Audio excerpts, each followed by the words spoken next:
Kamusta mga kabatang? Ay di din nga ay nagkakalabasan na naman tayo ng ating mga gamit na pangkamping. Gawa nga ng ang aking asawa at yung asawa ng aking katrabaho ay nagkaya kagana naman na magkamping. Ay ano bang kalamig-lamig ay naisipan ay ang magkamping? Ay pero dahil nga holiday, 3 araw na walang trabaho, walang pasok at medyo maganda talaga ang araw, saktong-sakto talaga na ang taas ng sikat ng araw. Ay di kaya parang masarap nga rin naman tumuloy. Ay kaya din puro ako labas ng mga gamit, karga din, karga doon ang aming gagamitin. At excited na nga diyan ang aking taga-video at matagal-tagal na nga rin naman ang huli namin pagkakamping. Ay di ngayon din agad sa kalsada. Ari namang aming pupuntahan na hindi rin kalayuan. Ay 30 minutes nga laang mula sa aming bahay. Ay kaya naman kami talaga napauon, nagkayakagan. Ay sabi ko, ayos din at hindi kalayuan. Ay sabi nga sa inyo kabatang, kaunting fast forward laang. Aba, ay di na agad kami sa aming pupuntahan. Battle Hill Farm Forest Park, yan nga pala ang pangalan ng camping site na aming pinuntahan. Ay di i-check nyo na lang sa mga Google Map ninyo o kaya sa inyong Google para sa iba pang mga information. Ay nakakita na rin yung aking katrabaho at yung kanyang asawa at ang mga yun ay magagaling maghanap ng magagandang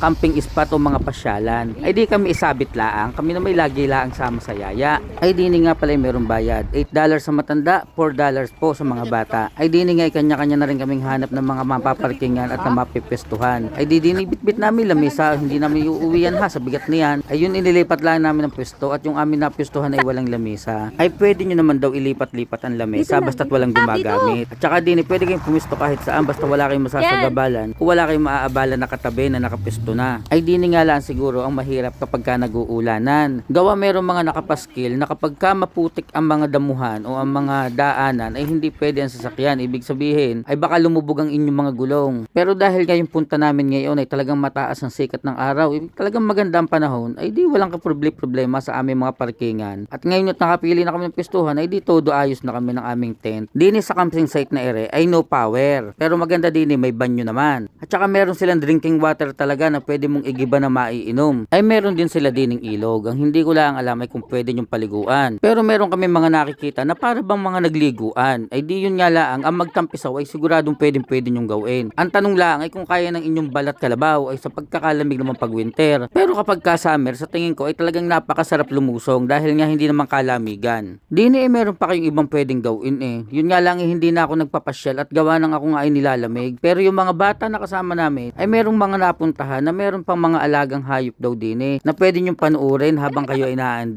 Ay meron nga daw silang nakita na piglet pero ang itsura naman daw ay parang daga Ay hindi ko lang alam kung anong klase ng hayop yon pero masarap daw panuorin. Meron din sila dining kabayo. Ang sabi pwede daw sakyan pero may bayad lamang. Hindi ko rin lang alam dahil hindi ko rin nasubukan. Hayaan nyo sa susunod kong video ay